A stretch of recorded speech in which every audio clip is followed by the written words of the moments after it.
Hey everybody, today I'm working on the STI. I'm actually doing like a pretty big service on it, so I figured while I was in there I try to put in my RaceComp engineering brake duct cooler kit. I think that's what they call it. It's basically just a kit to funnel air into the center of your brake rotor to cool the rotor, you know, if you're driving it hard. I drive through the canyons periodically.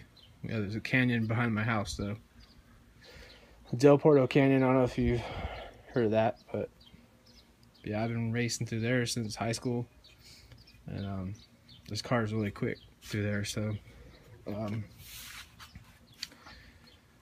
the rotors kind of get hot. I never experienced any brake fade, you know. I'm sure if I like pushed it really hard on a real track somewhere, they'd probably get hot. So this modification, the way I'm doing it, I'm getting rid of the fog lights. I never really use them, but yeah, so it's going to be using the fog light bezel. I have the bumper off here, you can kind of see. It's going to be using that bezel there. I already pulled the bezel off. Here's the other, we'll go like this. Here's the other bezel side, and this, I found an adapter. I didn't really buy this as a kit. I kind of just bought the adapter tubes for the rotors, and bought my own tubing, and I found these adapters. I forget what they're called. They're like a 3-inch tubing adapter, but they're, I don't know, it's called something else. I can try to get the part number for you and where I got them from, but these basically, they snap like right into where the fog light goes through. I mean, it's not coming off, you know, it literally snaps right in there, because these are oval shaped, so they're not really circular. But so I'm just gonna bend these tabs in and put rivets through to make sure it stays on there. And then what I'll probably do is you can kind of see where I marked it a while ago. Drill some holes kind of all the way around, and then put rivets through there, kind of like for security. I don't know if somebody's gonna be popping off my fog light bezels, but you never know. I work in a shady area, so yeah. So I got here's the, yeah, this is the adapters for the passenger side. This is what you'll get from RaceComp Engineering. They have carbon fiber ones, but I think this is one of the early aluminum style ones. They just spray painted in black. So basically this goes behind. You have to cut a hole in the brake dust cover to fit this in there, but it bolts up to where your brake dust cover bolts to, so it'll kind of like sandwich in between there. Actually, like this on that side right there. So it'll go up. This will be facing, you know, towards the inside of your, away from your wheel, and then you basically run this tubing. This is the tubing I bought. It's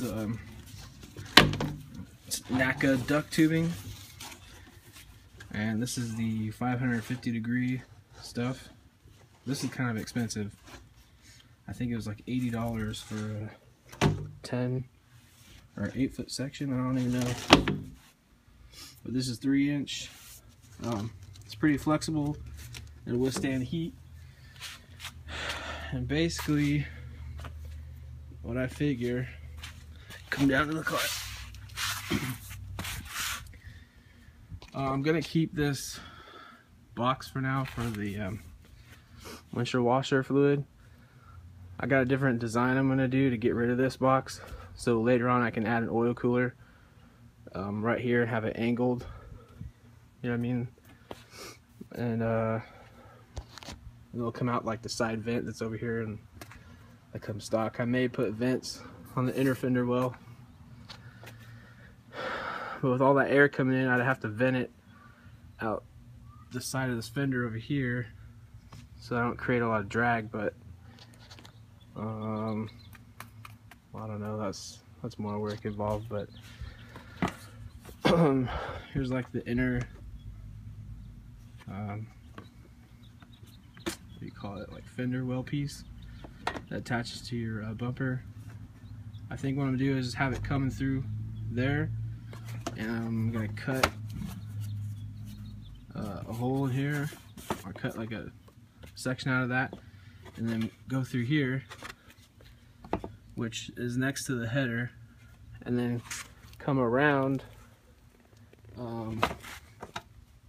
into like right over the tie rod, and I'll probably just zip tie it to the tie rod and then have it go right into the adapter. So it's really flexible tubing, so as the suspension moves up and down, the tubing will also. So the only problem with putting the tubing in there is you have to watch out for your tire, you know, rubbing on it and puncturing it whenever you turn. So so that I'll have to. I hope this doesn't take very long, because I got to drive this to work tonight. So I don't know. I'm just kind of seeing if I'm gonna do this or not. How long it's gonna take. But I'll fill you in as I do all the work. So, all right. Hey everybody. Well, it's finished.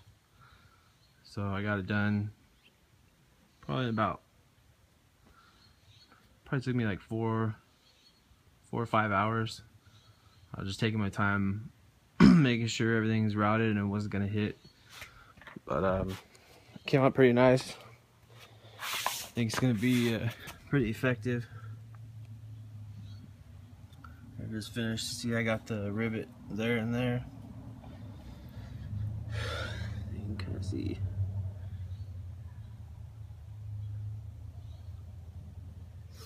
So, couple things I wanted to say. I didn't really film this while I was doing it, because I was in a hurry and I just want to get it done. So there's a couple things that, because of that adapter in there, it was kind of bigger, especially when you fold the ends over and rivet. When you take the fog light out of here, you'll actually have a big rectangle piece, a hollow like rectangle tube inside of the bumper, and the tubing fit in there perfect. The adapter fits in there, but when you go to put this bezel back on with the adapter and the tubing, you go to pop it back in, it's pretty tight fit, but it will fit with some finagling, or I don't know what the word is. Let's check it out. So this side,